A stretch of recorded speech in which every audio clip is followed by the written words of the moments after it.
गुरुर्ब्रह्मा गुरुर्विष्णु गुरुर्देवो महेश्वरा गुरुर्साक्षात् परब्रह्म तस्मै श्री गुरुवे नमः। नमस्कार।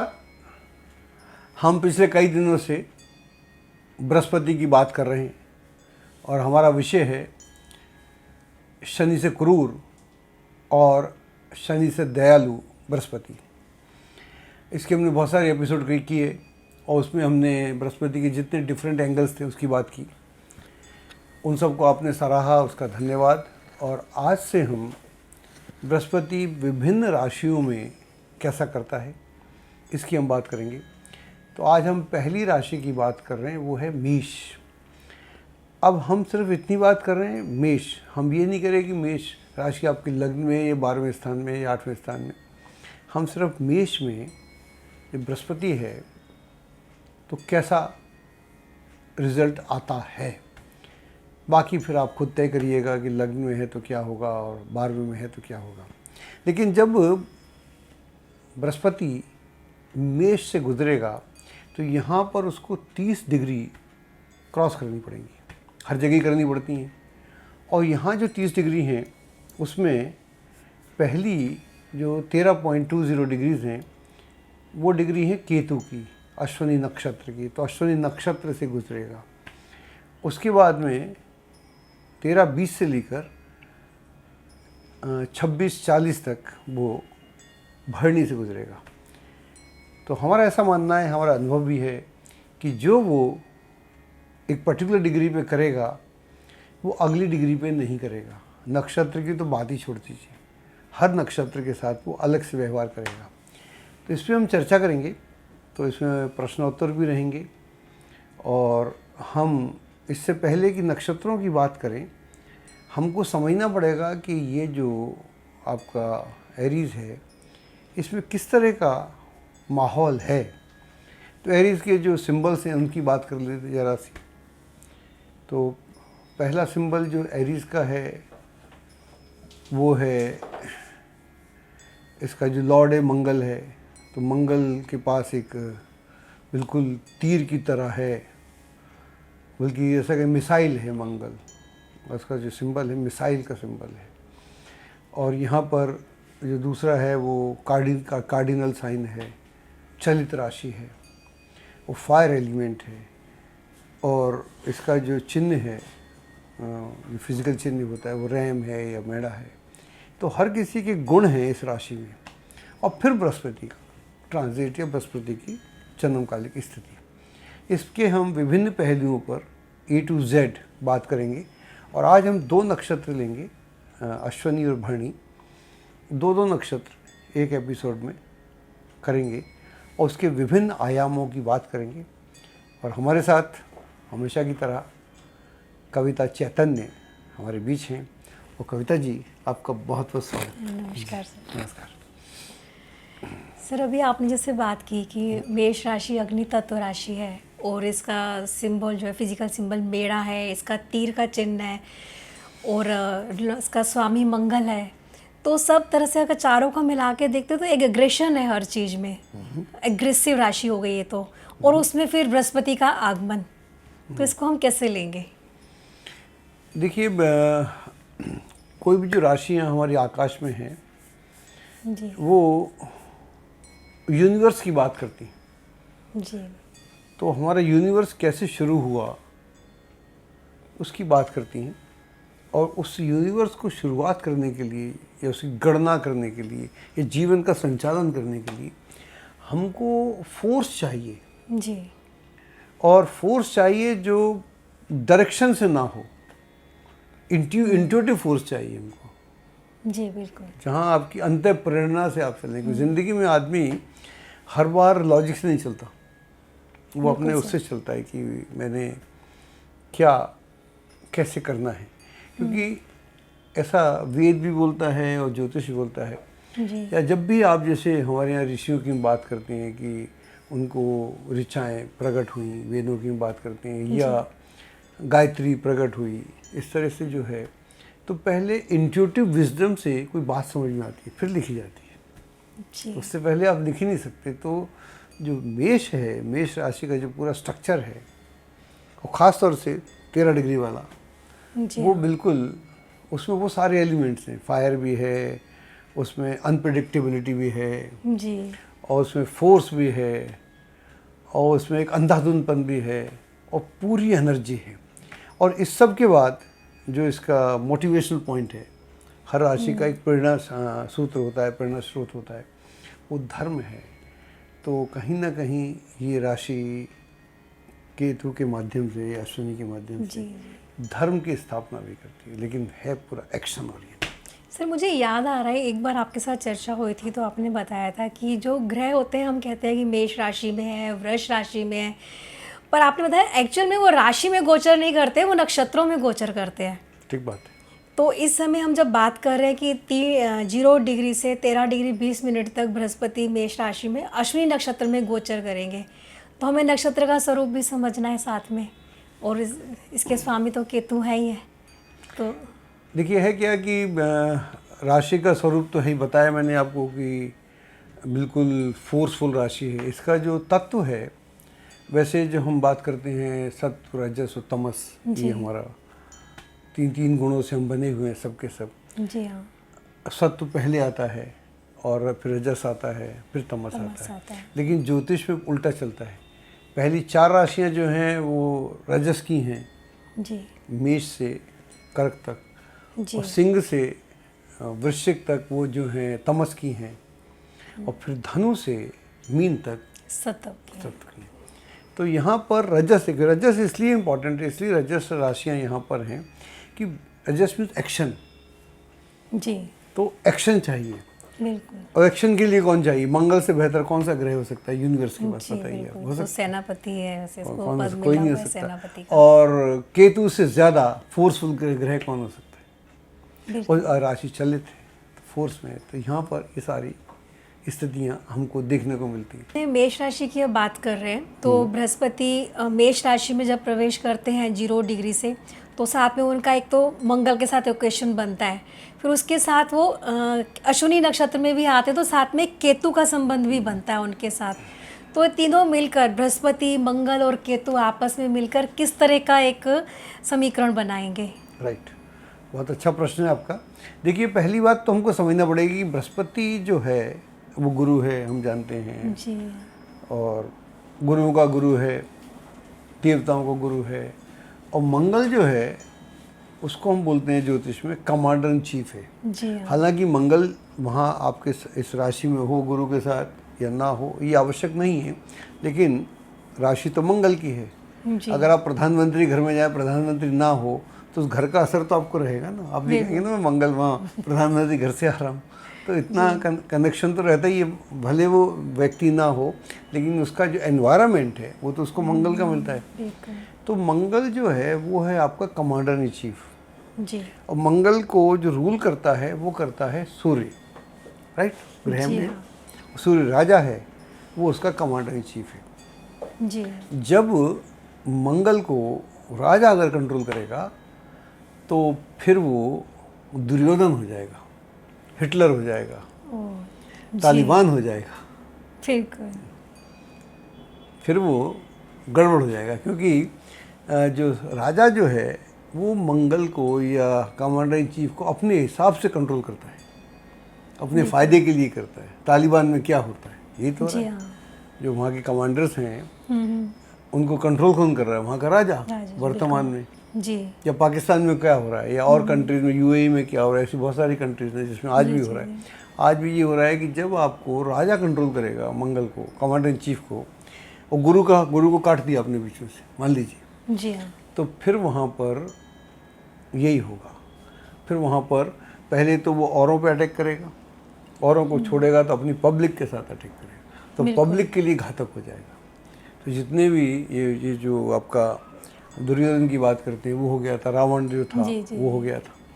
तो इसको हम इस तरह देखें कि जब हम मेष राशि की 0 से 13 डिग्री 20 मिनट तक हम देखते हैं तो वहाँ अश्विनी नक्षत्र है।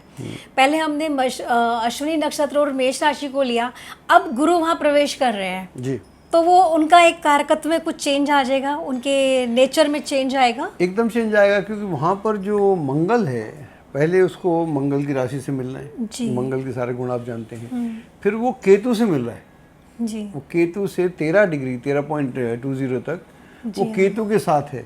तो केतु को बोलते हैं कूजावत केतु, कुछ बात के तो ऐसे हाँ बोलते जी हैं। जी जी तो कूजावत केतु, कूजा होता है मंगल, मंगल। तो मंगल जैसा केतु है।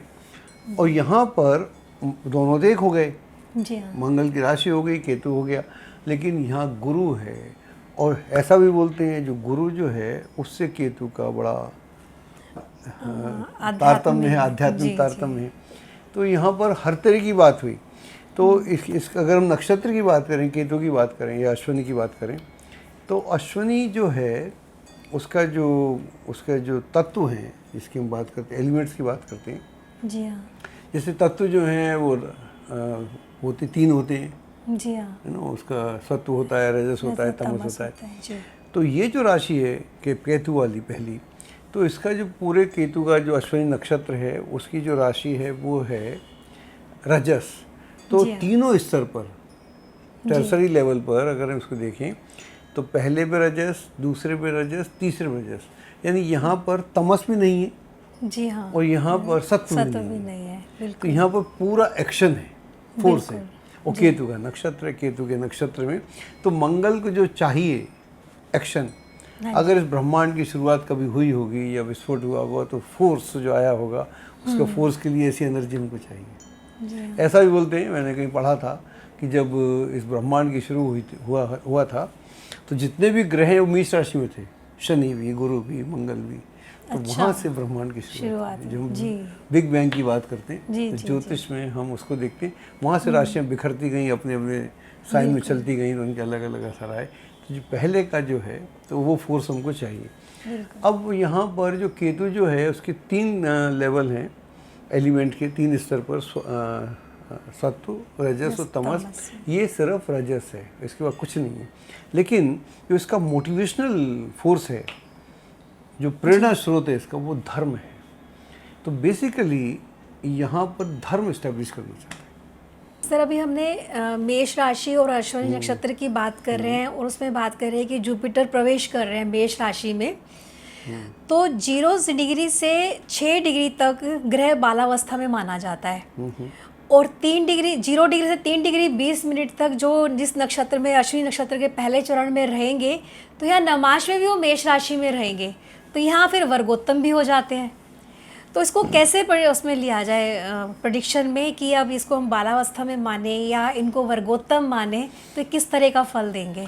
देखिए, शास्त्रों में तो आप ठीक बोलती हैं, 6 डिग्री लिखा है कि 5 में लिखा है। जी। जनरली लोग 2-3 डिग्री की बात करते हैं, 2-3 डिग्री तक पक्का ही है। बल्कि अगर ग्रह आपका जो कोई भी ग्रह किसी राशि में 25 क्रॉस कर जाए तो पक्का ही बोलते हैं बुजुर्ग हो गया, बूढ़ा हो गया, ये ऐसे बोलते हैं, वृद्धावस्था में। तो कहने का तात्पर्य ये हुआ कि ये एक तरीका है समझने का, लेकिन हर ग्रह को हमको उसकी मेरिट के हिसाब से समझना पड़ेगा, इसकी मेरिट को समझना पड़ेगा। मेरिट क्या है इसकी? मेरिट ये है कि मेष राशि है, केतु का नक्षत्र है, सब कुछ एक्शन में है, यहाँ कुछ रुका हुआ ही नहीं है, ठहरा हुआ कुछ नहीं है, यहाँ तो फोर्स में सब कुछ है। तूफान आ रहा है, तो तूफान को कैसे रोकोगे? तो वहाँ गुरु आता है जी, 3 डिग्री तक वो आता है, तो उसको नमांश किसका मिलता है? मेष का। मैं आपको एक बात बता दूं, जब मैं आज से 20-25 साल पहले जैन किया करता था तो मैं नमाज की बहुत चर्चा की, तो पूरे देश से मैं सुनता था। आज भी लोग बोलते हैं कि इससे पहले नमाज पे ज़्यादा बातचीत नहीं होती थी, हम कुंडली दे के और दशा ले के D10-10 की बात करते थे, उसका महत्व है।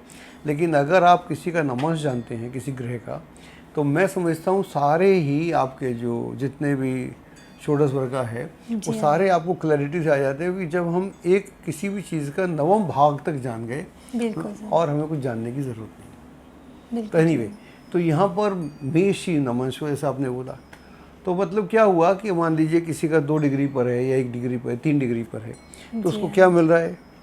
मेष, जी, अश्विनी, और उसका राजस्व मिल ही रहा है, और उसके साथ में नमाज मिल रहा है एरीज का, तो डबल फोर्स, डबल इंजन, जैसे बोलते हैं नहीं मोदी जी की हमारी डबल इंजन सरकार है, तो डबल इंजन सरकार हो जाती है यहाँ पर। जब डबल इंजन हो जाती है तो फोर्स है। और जिन लोगों का भी है, आप देखिएगा, आपको लगता है आप डल हैं, आपको लगता है आप इनएक्टिव हैं, आपको लगता है कि आपको फोर्स नहीं है, तो ऐसा व्यक्ति बहुत फोर्स में होता है। और जब उसको गुरु की प्रेरणा होती है तो किसी भी काम को वो बहुत धीरे धीरे आगे बढ़ाता है। ये गुरु का काम है। बिल्कुल जी। अगर जब मैंने बोला, पहले बोल रहा था कि अगर गुरु को कंट्रोल करे सन, तो आदमी के चांस हैं कि वो जो व्यक्ति है वो तालिबानी हो जाए। लेकिन अगर गुरु को, जैसे ये जो मौर्य वंश की स्थापना होती है चंद्रगुप्त से, उसके गुरु कौन थे? चाणक्य जी। तो क्या राज्य स्थापित हुआ? बिल्कुल सर। राम के गुरु कौन थे? राम के गुरु थे वशिष्ठ थे या फिर विश्वामित्र थे। जी, तो राम का क्या रूप निकल के आता है? और अर्जुन की जब हम बात करते हैं तो उसके गुरु कौन है? आपको तो मालूम ही है कौन कौन थे। कृष्ण जी थे, उनके जो धनुर्धर गुरु थे द्रोणाचार्य, मैं आपसे जानना चाह रहा था। तो वो जो गुरु थे, तो उसके बाद जो रूप निकल के आता है, जब गुरु आपका मित्र हो जाए और आपके पास वो फोर्स हो, आप कमांडर इन चीफ होने की शक्ति रखते हैं, तो बड़ा एक्टिव हो जाता है। जिनका 3.20 तक होता है, तो चूँकि वो वर्गोत्तम हुआ, उमेश में हुआ, अश्विन में हुआ, तो उनके पास में फोर्स है, और फोर्स से वो धीरे धीरे अपने काम को आगे बढ़ाते हैं, फिर वो बढ़ते ही चले जाते हैं, रुकते नहीं। तो ऐसे लोग मुझे लगता है कि सामाजिक भी होते होंगे, समाज में जिसे गलत हो रहा है तो उसके खिलाफ आवाज़ उठाना। एकदम से जी। अब हम इसके दूसरे नक्षत्र चरण की बात करते हैं कि 3 डिग्री 20 मिनट से 6:40 तक फिर वो वृष वो मिलता है इनका नवमांश, तो वहाँ फिर अब शुक्र साथ में शामिल हो गए, शुक्रदेव। ठीक।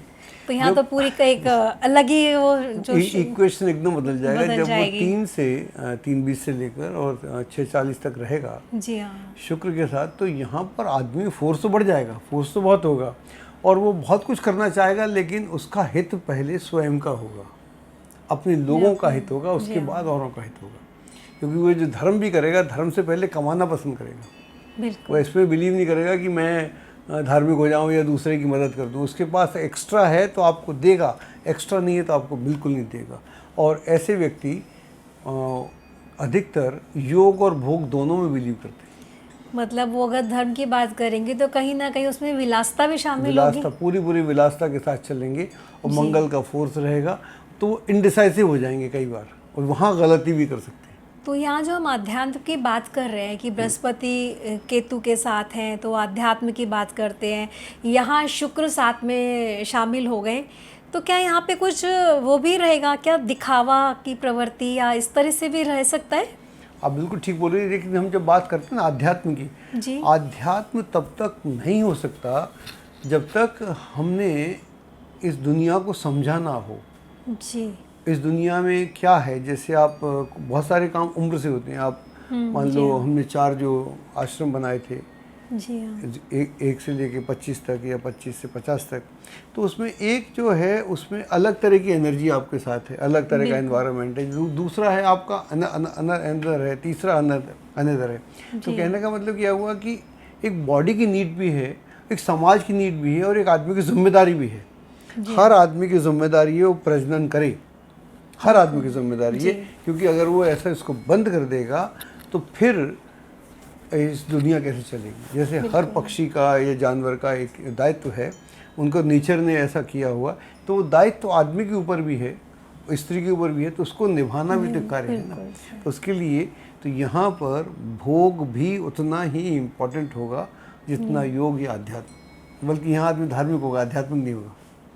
अच्छा जी, सही। तो बहुत इंटरेस्टेड बनता जा रहा है कि आगे आगे चरण चेंज होंगे तो क्या होता जाएगा।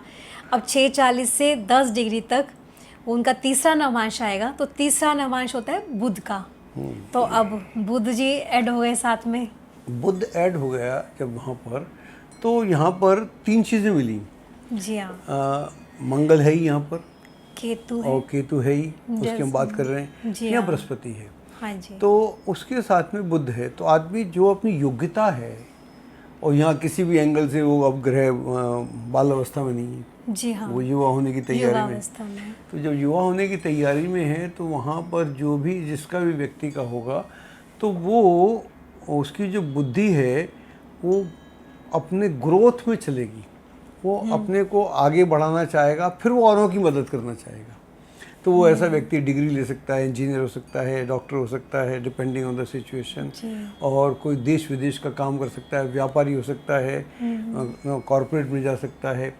इक्वेशन आपने बताई कि बुध है नक्शा, मतलब नवांश में बुध की राशि है जी, और केतु तो हमारा है ही जी, गुरु हमारा है ही, हाँ मंगल की मंगल बैकग्राउंड है है। ये, जी, तो दो बैकग्राउंड के साथ जब बुध में आएगा तो वो कन्फ्लिक्ट भी होगा, वहाँ पर एक कन्फ्यूज़न भी होगा आदमी के दिमाग में। वो सोच रहा होगा कि मेरे को इस तरफ जाऊँ या उस तरफ जाऊँ, लेकिन उसका जो मेन ऑब्जेक्ट होगा अपनी बुद्धि को बढ़ाना होगा, क्योंकि बुद्धि को नहीं बढ़ाएगा तो कुछ भी प्राप्त नहीं कर सकता। तो बुद्धि को बढ़ाएगा, व्यवहारिक होगा और अपनी ग्रोथ की चिंता करेगा। अपनी ग्रोथ के लिए वो काफ़ी वरिड रहेगा और ग्रोथ के लिए जितना भी उसको ज्ञान मिलता है इधर उधर से, पहले ज्ञान एकत्रित करेगा, फिर ज्ञान बगाड़ेगा।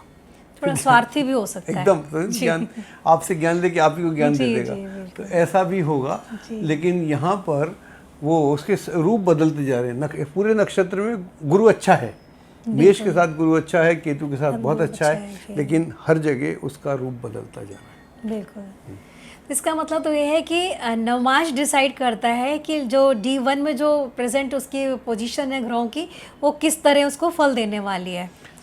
नवमांश मान लीजिए किसी का उच्च का है कोई भी ग्रह जी, और नवमांश में नीच का है तो बात खत्म हो गई, सारी शुभता खत्म हो गई, सारी शुभता खत्म हो गई। वो मान लीजिए वहाँ नीच का है, नवमांश में उच्च का है, तो वहाँ पर जो अशुभता है वो खत्म हो गई। जी जी। अब हम बात करते हैं कि 10 डिग्री से 13 डिग्री 20 मिनट तक तो कर्क नवमांश मिलता है। बृहस्पति, केतु, मंगल और चंद्रमा, इनका संबंध बन तो गया। यहाँ पर जो इक्वेशन है बहुत ही बढ़िया इक्वेशन होगी, सबकी इक्वेशन बढ़िया होगी। ठीक, तो यहाँ पर आदमी जो है इमोशनल भी हो गया, इनको हम नैसर्गिक मित्र ग्रह भी बोलते हैं। हाँ, सबको इमोशनल भी हो गया जी। तो यहाँ पर आके अगर वहाँ पर गुरु है तो एक तरह से गुरु का उच्च स्थान भी है, वो हाँ जी, कर्क में उच्च स्थान भी है, जी, वो कंफर्टेबल भी है, चंद्र से उसकी दोस्ती भी है। तो यहाँ पर जो व्यक्ति होगा जिस भी क्षेत्र में होगा कमाल करेगा। हाँ, वहाँ उच्च के हो गए हाँ, बृहस्पति, तो उनका अच्छे और होंगे, अच्छा तो शुभता जिस क्षेत्र में होगा कमाल का होगा, इमोशनल होगा, काइंड होगा, जेंटल होगा। अगर मान लीजिए उस शास्त्र पढ़ता है, वेद पढ़ता है या ज्योतिष पढ़ता है या और कोई फिलॉसफी पढ़ता है तो या रिसर्च करता है तो उसका कोई हानि नहीं होगा। और अगर वो किसी और क्षेत्र में जाता है, पॉलिटिक्स में जाता है, तो वहाँ पर उसको बहुत सफलता मिलेगी। तो ऐसे लोग अपने जीवन को आगे बढ़ाने में के लिए प्रस्तुत रहते हैं। और जो भी उनके आसपास के लोग हैं जिनको वो जाने ना जाने, उन सबको भी मदद करते रहते हैं। तो ये एक बहुत सुखद स्थिति है किसी आदमी के लिए। सर, यहाँ एक कुछ दिमाग में बात आ रही है, शायद मैं तो गलत हो भी सकती हूँ, कि बृहस्पति मंगल की राशि में है, वहाँ उच्च राशि में हो गए नवमांश में, तो उनमें अपने कारकत्व बढ़ गए। तो जब बृहस्पति के कारकत्व ज़्यादा बढ़ जाते हैं तो क्या वो राइज भी कर सकते हैं, ग्रोथ कर सकते हैं? बिल्कुल करेगा, मंगल का फोर्स है ना जी, मंगल का फोर्स है, केतु की एनर्जी है। बिल्कुल। तो लेकिन उसको और दूसरा जो साइन जो है वो मेष का साइन है, और मेष के साइन में यहाँ तो ग्रोथ करना है ना, तो अगर वो अपनी ग्रोथ नहीं करेगा तो आपकी ग्रोथ कैसे करेगा? सर, ये हमारी अब बृहस्पति की अश्विनी नक्षत्र की पूरी यात्रा की बात हुई। अब 13 डिग्री 20 मिनट के बाद वो भरणी नक्षत्र में प्रवेश कर रहे हैं, 13 डिग्री 20 मिनट से 16 डिग्री 40 मिनट तक। तो भरणी नक्षत्र है तो इनका शुक्र साथ में इनके साथ जुड़े, और वहाँ इनको जो नवमांश मिल रहा है वो सूर्य का नवमांश मिल रहा है। तो सूर्य देव भी साथ में शामिल हो गए इनके साथ इस पूरे ग्रुप में। तो अब इनका कैसे प्रेडिक्शन रहेगा? देखिए, इसमें दो बातें हुई जी। इसमें सूर्य के साथ मिले बृहस्पति, हाँ, सूर्य की राशि में चले गए, तो सूर्य की राशि से उनकी दोस्ती है। और जब भी सूर्य की राशि में जाएगी तो उनको शुक्र से होकर गुजरना पड़ेगा। जी, बिल्कुल। सूर्य की राशि में शुक्र से मुलाकात तो आपकी होगी, ना होने का सवाल ही नहीं पैदा होता। तो यहाँ पर बृहस्पति जो है, चूँकि वो सूर्य की राशि में है, सूर्य के नवमांश में बेसिकली, तो ऐसा आदमी ग्रोथ में या डोमिनेशन के क्षेत्र में जाएगा। वो पॉलिटिक्स में जा सकता है सीधा ही, या कोई सामाजिक कार्य में जा सकता है, डिफेंस या में भी जा सकते हैं। डिफेंस में जा सकता है, एकदम पुलिस में जा सकता है, औरों का रक्षा कवच औरों का तैयार हो सकता है, औरों की रक्षा कर सकता है, अपने लिए उच्च स्थान बनाने का, जिस क्षेत्र में जाएगा अपने लिए उच्च स्थान बनाएगा और बड़ा मददगार होगा, और साथ में शौकीन भी होगा। वो शुक्र की भूमिका से शौकीन होगा, और उसको हर तरह के सुख की आवश्यकता भी होगी, और उसके बिना उसकी गाड़ी नहीं चलेगी। जितना वो भोग में लिप्त होगा उतना ही वो ग्रोथ में लिप्त होगा। दोनों का कनेक्शन है, और दोनों, क्योंकि राशि एक ही है, एक तो नमांश बदला और नक्षत्र बदला, तो नक्षत्र बदलने के बाद जो केतु तक वो कर रहा था, अब वो यहाँ केतु तक नहीं कर पाएगा। इसलिए हमने ये प्रोग्राम शुरू किया कि डिग्री से अगर हम देखें तो हमको ग्रह ऐसे आपसे बात करता हुआ मालूम पड़ता है। बिल्कुल सर, ऐसे ही लग रहा है। वरना हमको लगता है कि हम बोल कुछ रहे हैं, आदमी समझ कुछ रहा है। बिल्कुल, ये अश्विनी नक्षत्र मेष राशि में प्रवेश करने के हमने डिग्री वाइज अलग अलग प्रेडिक्शन हमारे हो गए। जहाँ हम पहले अश्विनी नक्षत्र की धर्म की बात कर रहे थे, आध्यात्म की बात कर रहे थे, अब शुक्र आ गए साथ में, तो वैभव की बात होगी। देखिए यहाँ पर ये वो क्या करेगा, ऐसा आदमी धन इकट्ठा करेगा, संपन्नता इकट्ठी करेगा, कॉन्टेक्ट बनाएगा, फिर लोगों की मदद भी करेगा, चैरिटी भी करेगा, उनको आगे बढ़ने के लिए मदद भी करेगा, और धन से मदद करेगा। वो जानता है, वो समझता है कि बिना धन के धर्म भी नहीं होता। बिल्कुल, वो बृहस्पति के सूत्र को जानता है, धन के बिना धर्म नहीं होता।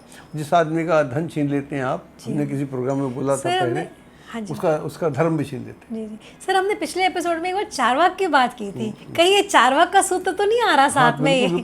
शुक्र के नक्षत्र में आ गए और सूर्य के उसमें आ गए, नमांश में। जब जैसे वो यहाँ आएगा तो आदमी को एक अपने लिए करना पड़ेगा, और जब वो अपना भर लेगा पेट, वो कहेगा अब मैं किसी का भी मदद कर सकता हूँ। उसको हर तरह का शौक चाहिए, जो भी कुछ होता हो।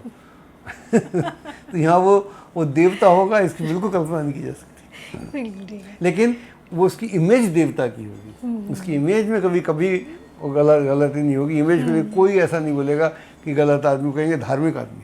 मतलब वो अपने किसी के लिए अपनी हानि भी नहीं करेगा, पहले अपना, बाद में फिर दूसरों का भी साथ में लेके चलेगा उसको। और धर्म का सूत्र ये है कि आपके पास होगा तभी तो आप मेरे को देंगे, कैसे देंगे नहीं, कैसे देंगे। सही।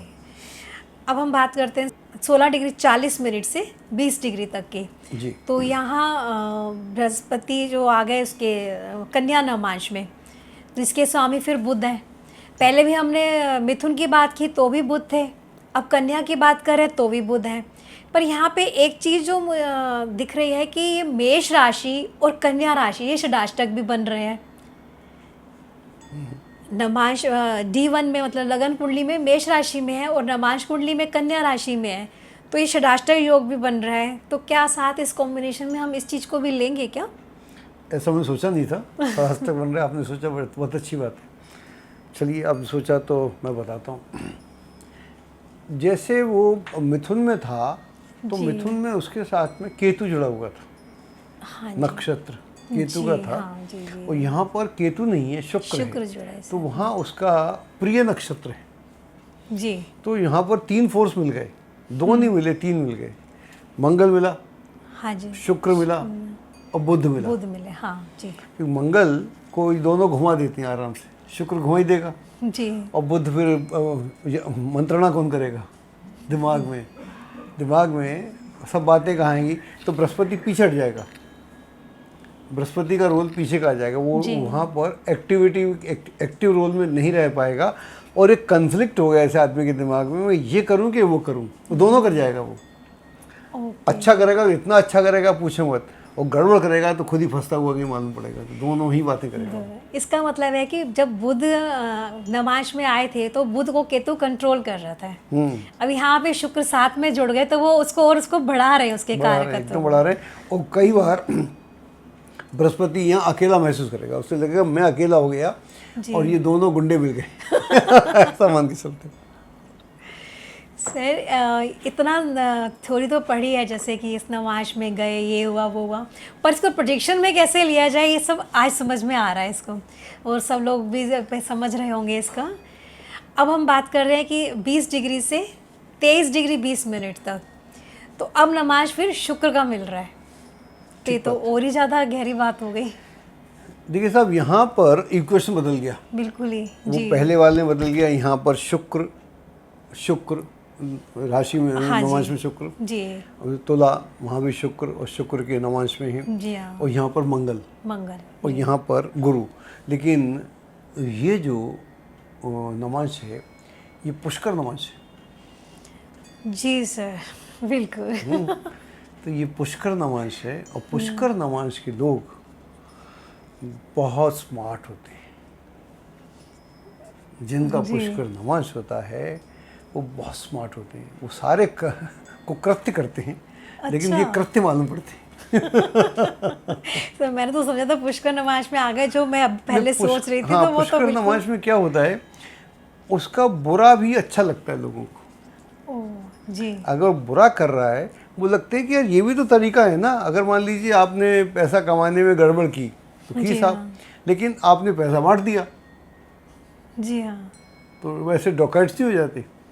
डॉकैट्स होते हैं जो चैरिटी कर दी साहब। चोरी कर दिया साहब ने। सेठ लोग धन्ना सेठ नहीं होते। जी, जी, धन्ना सेठ ने कैसे कैसे माल कमाया सब जानते ये थोड़ा हैं, लेकिन सा जब वो धर्म चैरिटी लगा करता है, दिया। हॉस्पिटल बनाता है, ये करता है, हम कहते हैं अरे कितना पुण्य का काम किया।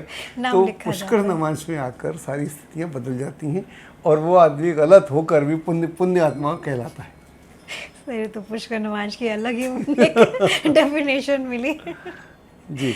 अब ये 23 डिग्री 20 मिनट से 26 डिग्री 40 मिनट तक, तो ये मंगल के नमाज में प्रवेश करते हैं। तो अब हमारे पास आ गए बृहस्पति, मंगल और मंगल, 4C4 है इनके पास। सब फोर्स ही फोर्स है। तो यहाँ पर आदमी अपनी स्थितियों में आमूलचूल परिवर्तन करता है। जी, जो उसकी परिवर्तन स्थिति किस है तरह? आमूलचूल परिवर्तन करता है। मतलब मान लीजिए कि गरीब घर में पैदा हुआ है वो, अच्छा जी जी तो पढ़ेगा वो, पढ़ के IAS हो जाएगा, या विदेश में चले जाएगा, IIT करेगा, IIM करेगा, या कहीं और चले जाएगा, साइंटिस्ट हो जाएगा, रिसर्च करेगा, या आर्मी में कमांडर इन चीफ हो जाएगा, या पुलिस में IG DIG वगैरह। तो ये जो चीज़ें हैं, जो लोग हवा का रुख बदल देते हैं, जो समाज बदल देते हैं। मान लीजिए अगर फिल्म में जाएगा तो सुपरस्टार हो जाएगा, अमिताभ बच्चन हो जाएगा, लाइक दैट। तो जो भी काम करेगा उसकी एक लीडरशिप तैयार होगी, और जो उसकी लीडरशिप होगी वो बड़ी ज़बरदस्त होगी। तो वो उसका लीडरशिप को तय करेगा, और ये एक अलग स्थिति उसकी बनती जाएगी। मतलब ये अपने दम पर करने का माजदा अपने दम रखते पर हैं। काम करेगा, और जी, किसी जी। की ज़रूरत नहीं पड़ेगी, उसको अपने आप कर लेगा। सर ये हमने अब ये अश्विनी और भरणी नक्षत्र की यात्रा पूरी की इसमें बृहस्पति की, पर एक क्वेश्चन पीछे छूट चुका है, वो अभी तक दिमाग में चल रहा है कि हमने बात की इनका सिंबल मेढ़ा है। मेढ़ा का क्या रोल रहता है यहाँ पर? जो सिंबल इनको मेढ़ा ही दिया गया है, कुछ तो स्वरूप का कुछ इसके साथ कनेक्शन होगा। देखिए, मेढ़ा जो होता है बड़ा इनोसेंट होता है, जी बड़ा एडवेंचरस होता है। जी हाँ आपने अगर कभी देखा हो मेढ़ा को जंगल में, तो वो इतनी सी पहाड़ी पर चढ़ जाता है। हाँ जी इतनी सी पहाड़ी हो, मतलब इतनी नहीं, और उसके पंजे इतने होते हैं, और जहाँ उसका पंजा पड़ जाता है ना, वो गिरता नहीं वहाँ से। ओके मैं जंगल में रहा हूँ, पहाड़ों के आसपास रहा हूँ, तो मैंने कभी गौर से दिखता था बचपन में कि गिरेगा अब ये, वो कभी नहीं गिरता। जहाँ उसने पैर रख दिया, तो जो माउंटेनियरिंग करते हैं जो लोग, जी जी जो पहाड़ों में चढ़ते हाँ जी हैं, हाँ जी वो उससे भी कुछ सबक लेते हैं कि वो छोटी सी पगडंडी में इधर से उधर निकल जाता है। तो वो रिस्क लेने में मास्टर है। मतलब कि विषम परिस्थितियों में अपना विषम रास्ता परिस्थितियों में ढूंढ अपना लेना। रास्ता ढूंढ लेता जी, है, जी। वो बड़े फोर्स में रहता है, जी। और आगे बढ़ने का हिम्मत रखता है, और बड़ा इनोसेंट होता है। और जब मेढ़ा जो है, मेढ़े का जो वेपन है लड़ाई का, जी, वो उसके क्या है? सींग है उसके। सींग है। जी और जो प्रिमिटिव आदमी था, जो आदि मानव था, वो काहे से लड़ता था? नाखून से, दांत से, जी हाँ और जी हाथ पैर तो है ही, बिल्कुल। हाथ पैर से, और जो अगर सींग हो तो सींग से। जानवर जिनके सींग है, और जो लोग सींग से लड़ते हैं, जो दिमाग से, मतलब मन से लड़ते हैं, माइंड से लड़ते हैं, ऐसा बोलो, दिमाग से, दिमाग लगाते नहीं, वो अपना दिमाग या अपना बुद्धि, अपना मन, दिमाग पूरा घुसड़ देते हैं। तो वो मरने को तैयार होता है। अगर जो उससे युद्ध करें, या इवन कभी सांड को अगर आप युद्ध करते देखा हो, या बकरों को देखा हो, तो वो मरने की तैयार हो जाते हैं। इससे कम में उनका युद्ध नहीं होता। जी तो वो जो मरने को तैयार होता है, तो उसको पूरी एनर्जी के साथ चाहिए, और एनर्जी जो उसको वहाँ पर, अगर उसके पास इंट्यूटिव विजडम नहीं है, तो तो वो अपना सत्यानाश भी कर सकता है। और अगर उसका वहाँ जहाँ एक्शन प्रधान होता है, क्योंकि पूरी राशि में एक्शन ही एक्शन है, जी हाँ। एक्शन जहाँ एक्शन से हम काम करते हैं, तो एक्शन में सफलता असफलता डिपेंड करती है कि एक्शन कितना सफल था। जी और लेकिन जब यहाँ बृहस्पति होगा तो एक्शन के साथ विजडम होगी, एक्शन Wisdom। सफल होगा। सर मैंने एक और कहीं पढ़ा था ऐसा, आपने अब बात हो रही है ना तो कुछ पिछला सब कुछ याद आता जा रहा है कि जैसे मेढ़ा जब आगे चलता है, एक के पीछे सब लोग चलते रहते हैं, फॉलो करते हैं उसको, आगे वाले जो होता है। तो इसका क्या, इसके साथ भी कुछ कनेक्शन है तो ये जो मंगल के होते हैं साथ? ना, लीडर होते हैं ना, लीडर, ये जहाँ जाएंगे सब चलेंगे, मरने को जी। भी चल देंगे और आज़ादी को भी चल देंगे। तो इनके पास फोर्स है ना। तो मंगल का आदमी जो है, मेष का जो आदमी लीडर होता है, लीडरशिप क्वालिटी होती जी है। हाँ। और लीडरशिप क्वालिटी को कैसे इस्तेमाल करता है, जैसे सुभाष चंद्र बोस है, लगन भी मेष था और हाँ। मंगल के ही आदमी थे। तो आप देखते हैं तो वो अपनी जान की परवाह किए बिना वो चलते थे। उन्होंने आज़ाद हिंद फौजी बनाई थी, और फिर कैसे उनका इंतकाल हुआ या जो जी, जी। देहांत हुआ, मिस्ट्री है आज भी, तो चलता रहता है। 26 डिग्री 40 मिनट से 30 डिग्री तक अब तीसरा नक्षत्र का पहला हमें चरण मिल रहा है, कृतिका नक्षत्र, जिसके स्वामी सूर्य है। और इनको जो नमाश मिलेगा वो धनु नमाश मिलेगा। तो साथ में बृहस्पति फिर आ गए। तब हमारे साथ जुड़ रहे हैं बृहस्पति, मंगल, सूर्य और फिर बृहस्पति। तो यात्रा में अब सूर्य की शुरू हुई इनके साथ। देखिए, आपका जो पहला प्रश्न था कि वो 6 डिग्री तक वो बाल्यावस्था में रहता ये है। मैं पूछने वाली थी कि अब ये मृतावस्था आ गई इनके पास। मृतावस्था आ गई जी। ये आपके हिसाब से आ गई, मेरे हिसाब से नहीं आई। और जब मैं ऐसा बोलता हूँ तो हज़ारों कुंडलियाँ हैं मेरे पास, जिस नमांश की जब बात कर रहे हैं। जी जी। हर ग्रह के नमांशों पे मैंने बड़ा रिसर्च किया पिछले 40-45 साल से, और सबका रिकॉर्ड है मेरे पास। उस रिकॉर्ड के साथ बोलता हूँ, जी और दिखा भी दूंगा एक दिन। तो आपको देखेंगे तो पूरी लाइन कंप्यूटर पे घूमता चला जाएगा, तो वो दिखा हुआ है मैंने। तो जब ये नमांश होगा आखिरी वाला, आखिरी डिग्री वाला, इसका जी, बाद 26 हाँ से जी। 40 तक, ठीक है, जी जी 26 26 डिग्री 40 से हाँ 30 डिग्री तक। जी तो यहाँ पर क्या मिला, मेष। हाँ जी।